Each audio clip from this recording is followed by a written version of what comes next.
नमस्कार। आज हम बात करने वाले उत्तर प्रदेश के बारे में, जहां पर एक बेहद ही महत्वपूर्ण रिपोर्ट है जिसके बारे में चर्चा करेंगे कि यूपी में जो महिलाओं की भागीदारी है वो घटती जा रही है। यहां पर हमारी यूपी सरकार बहुत ज्यादा प्रयास कर रही है, स्कीम्स लेकर के आ रही है कि महिलाओं की भागीदारिता बढ़े, लेकिन उत्तर प्रदेश में उसकी बजाय डिक्लाइन देखने को मिला है।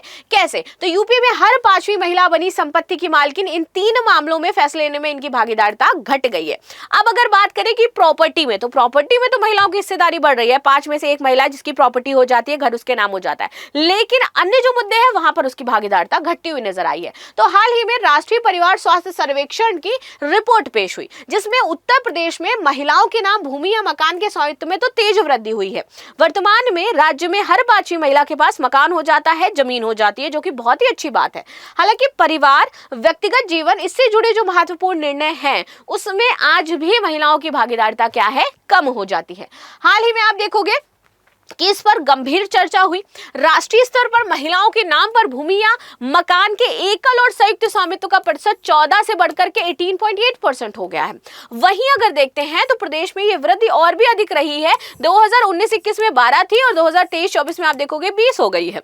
हालांकि इस प्रकार 2 वर्षों में लगभग 8% अंक की वृद्धि दर्ज हुई और यह राष्ट्रीय औसत 18.8 से भी अधिक रहा। अगर इसमें बात करें ग्रामीण और शहरी महिलाओं की, तो शहरों में 20% है और ग्रामीण में यही रेशियो हमारा 19.8% का हो जाता है। वृद्धि के प्रमुख कारण तो स्टाम्प ड्यूटी पर छूट, क्योंकि सरकार ने 8% स्टाम्प ड्यूटी पर छूट दे रखी है रजिस्ट्री में। तो जनरली लोग क्या सोचते हैं कि भैया 1% भी अगर छूट रहा है तो काफी पैसा हमारा बच जा रहा है, क्योंकि लाखों में हम खरीदते हैं। तो इस वजह से महिलाओं के नाम पर संपत्ति ज्यादा हो जाती है और क्योंकि प्रोत्साहन मिल रहा होता है। प्रधानमंत्री आवास योजना का प्रभाव, तो प्रधानमंत्री आवास योजना के तहत घरों का जो पंजीकरण है वो महिलाओं के नाम अथवा संयुक्त स्वामित्व के नाम किया जा रहा है, तो वहां पर महिलाएं आगे हो रही है।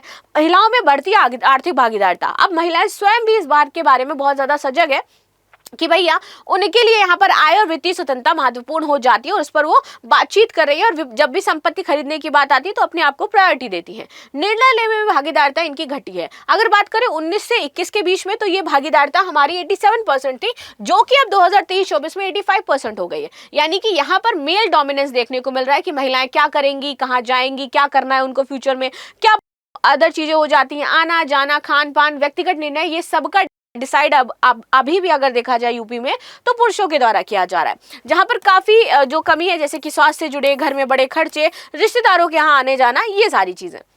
शहरी और ग्रामीण क्षेत्र की तुलना करें तो शहरों में 90% और ग्रामीण में 84% है। Women's empowerment initiative by government in Uttar Pradesh, तो यहाँ पर महिलाओं को एम्पावर करने के लिए उत्तर प्रदेश क्या क्या सरकार जो हमारी योजना चला रही है, पहला है मुख्यमंत्री कन्या सुमंगला योजना यहाँ पर चलाया जा रहा है, जिसमें यहाँ पर निगेटिव माइंडसेट टुवर्ड्स जो महिलाओं का है, चाइल्ड का है, उसको यहाँ पर खत्म किया जा रहा है।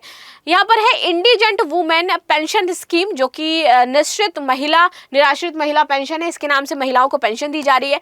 एसिड अटैक विक्टिम और ट्रिपल तलाक विक्टिम स्कीम ये चलाई जा रही है। यहाँ पर फाइनेंशियल असिस्टेंट 15,000 का, इसमें 1,000 का हो जाता है। यहाँ पर बेनिफिट है, अगर कोई भी ऐसा कुछ करता है तो सरकार एक्शन लेगी।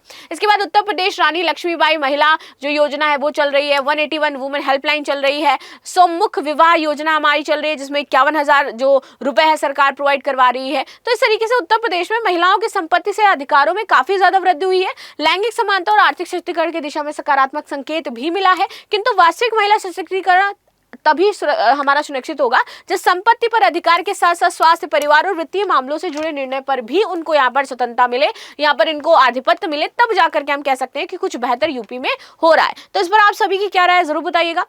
लास्ट में आपके लिए क्वेश्चन है, राष्ट्रीय परिवार स्वास्थ्य सर्वेक्षण के अनुसार 2023-24 में उत्तर प्रदेश महिलाओं में भूमि मकान स्वामित्व का प्रतिशत कितना था? तो ये आपको कमेंट बॉक्स में बनाना है। मिलते हैं नेक्स्ट क्लास में, तब तक के लिए धन्यवाद। लाइक शेयर सब्सक्राइब करना बिल्कुल भी ना भूलें and thank you so much.